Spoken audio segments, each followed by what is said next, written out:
1960년 필립 아리에스라는 프랑스의 역사학자는 자신의 저서 구체제서의 아동과 가족 생활을 통해 한 가지 도발적인 주장을 펼쳤습니다.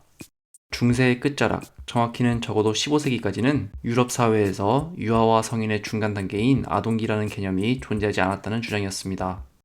아리에스에 따르면 이 시기까지는 아이가 대략 5살에서 7살 사이에 이르면 바로 성인의 세계에 던져졌습니다. 아리에스의 주장은 그의 책이 출판되자마자 많은 역사학자들에 의해 비판의 대상이 되었습니다. 이는 아리에스가 자신의 주장을 전개해 나가기 위해 사료에 드러나는 많은 판례들을 애써 무시하거나 검토하지 않았기 때문이었습니다. 그러나 실증적으로 여러 측면에서 비판을 받은 것과는 별개로 아리에스의 주장은 이후의 역사학자들이 연구를 하는 데 있어서 중요한 자극을 주었습니다.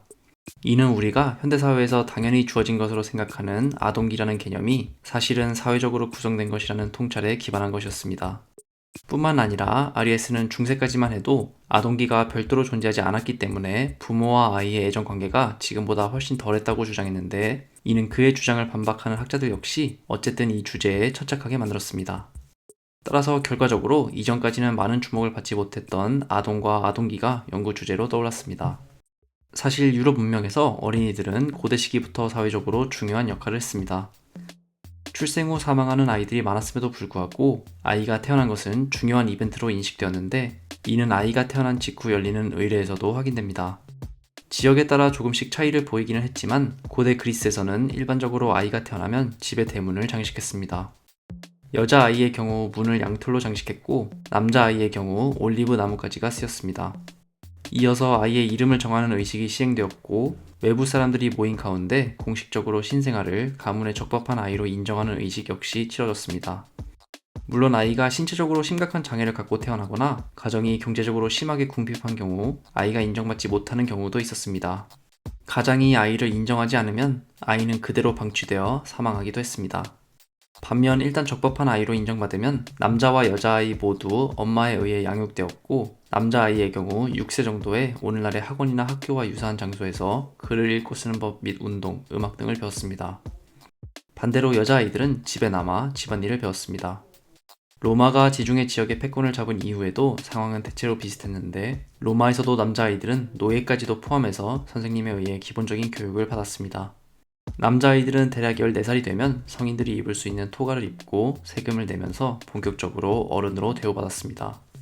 그런데 유럽 사회에서 아이에 대한 인식은 기독교가 지배적인 종교로 자리잡기 시작하면서 큰 변화를 맞이합니다. 부부 사이가 아닌 관계에서 아이를 낳는 것은 이전에 비해 금기시되었고, 피임이나 낙태 등도 교회에 의해 크게 비난받았습니다. 교회는 앞서 언급된 아이를 인정하지 않고 버리는 풍습 역시 옳지 않은 것으로 비판했으나, 현실적으로 타협하여 아이를 버리되 아이가 누군가에 의해 쉽게 발견될 수 있는 공공장소에 버려야 한다고 규정하기도 했습니다. 게다가 이전까지는 아이를 교육해야 하는 이유가 주로 아이에게 도덕적 혹은 지적인 능력이 결여되어 있다고 믿었기 때문이었는데, 교회는 이와는 다르게 아이에게 어떤 순수함이 있다고 여겼습니다. 한편 고대 말기부터 중세에 이르기까지 아이들이 사망하는 가장 큰 이유는 역시 질병이었지만, 오늘날의 기준으로는 쉽게 방지할 수 있는 사고에 의한 사망도 전체 유아 사망의 30에서 40% 가까이를 차지했습니다. 집안의 공간이 제대로 분리되지 않아 요리 과정에서 끓는 물에 화상을 입어 사망하는 경우도 있었고, 여러 명이 침대를 함께 쓰다가 다른 가족 구성원에 의해 잠자는 도중에 질식사하는 경우도 흔했습니다. 가축에 의해 밟혀 죽은 기록도 심심치 않게 찾아볼 수 있습니다. 중세 잉글랜드의 한 기록에서는 겁없이 불에 가까이 다가가 화상을 입고 죽은 아이들이 전체 사망 아이들의 3분의 1을 차지하기도 했습니다. 반면 일단 집 밖에 나갈 수 있을 정도로 자란 아이들의 경우 놀이를 하다가 사망하는 경우가 가장 많았습니다. 지금과 비슷하게 아이들은 수레잡기, 공놀이, 달리기 시합 등을 했는데, 이런 야외 활동을 하면서 사고를 당하는 경우가 빈번했던 것입니다. 동시에 중세에 들어서는 교회나 지역 정부들이 초보적인 형태의 보육원을 운영하고 갈 곳이 없는 아이들을 돌보기 시작하기도 했습니다. 어른들과는 다르게 낮 시간에 여러 놀이를 하면서 시간을 보냈고, 사회적으로 갈 곳을 잃은 아이들을 돌봐야 한다는 인식이 퍼져 있었다는 것은 중세 시기에도 아이들을 분명히 성인과는 다른 성격을 가진 존재로 여겼다는 것을 확인시켜 줍니다. 유럽의 아이들이 구체적으로 어떤 놀이를 했는지는 네덜란드 지역 르네상스의 대표적인 화가였던 피터르 브리어를 보면 자세히 알 수 있습니다. 아이들의 놀이라는 제목을 가진 1560년의 이 그림을 보면 골목 가득히 놀이를 즐기는 아이들의 모습을 감상할 수 있습니다. 그림을 자세히 보면 아이들이 대부분 상류층은 아니고 농민 출신이었을 것이라는 것을 대략적으로 추정할 수 있는데, 여러 모습들 중에서도 대표적으로 인형을 가지고 노는 모습, 가면을 쓰고 변장을 하는 모습, 물총을 쏘는 모습, 담장을 넘는 모습, 물구나무 서기를 하는 모습 등이 가장 먼저 눈에 띕니다. 브리얼의 그림에서 풍겨지는 활기찬 분위기에서도 엿볼 수 있듯이 16세기 이후의 유럽에서 어린아이들은 점점 입체적으로 조명받기 시작했습니다. 이전에는 교육을 받더라도 그 내용이 단순히 글을 읽고 쓰거나 미래의 일을 위한 것에 치중되었다면, 이제는 더 탐구적이고 호기심을 자극하는 교육이 각광받기 시작했습니다. 교회가 학교나 대학 등의 교육기관을 독점하는 시대가 끝이 났고, 르네상스 이후의 지식인들은 소수의 특권층을 위한 교육이 아니라 가능한 많은 사람이 교육을 받아야 할 필요성을 역설했습니다. 이런 새로운 풍조는 종교개혁의 주역 중 한 명인 루터가 학교를 교회의 딸이라고 부르며 일반인을 위한 교육을 강조하고, 이것의 일환으로 라틴어 성경을 일반인들이 이해할 수 있는 독일어로 번역한 것에서도 드러납니다.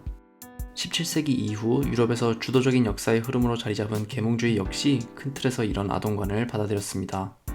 잉글랜드의 존 로크는 아이들이 원죄를 타고난 존재가 아니라 빈 서판이라고 말했으며, 교육을 통해서 이 서판의 내용물을 채워나가야 한다고 말했습니다.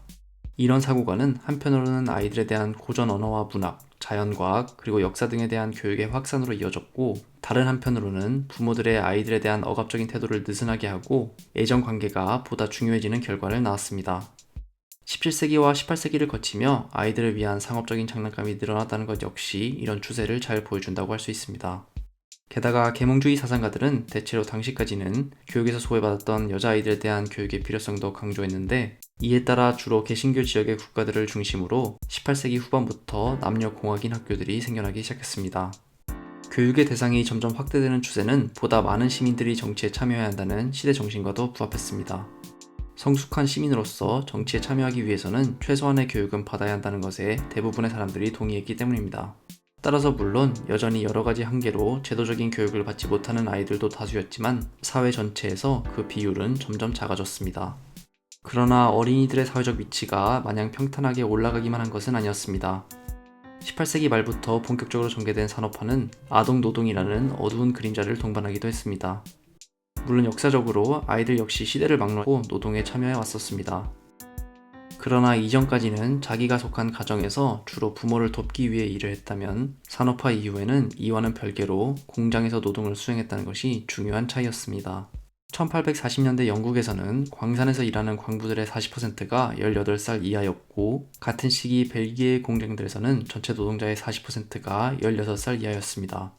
1847년 영국에서 아동에 대한 착취를 막기 위해 18살 이하의 노동자들에 대해 주당 58시간의 노동시간 제한을 시행했지만, 많은 사업가 및 자본가들은 이것이 너무 급진적이라며 끝까지 반대하기도 했습니다.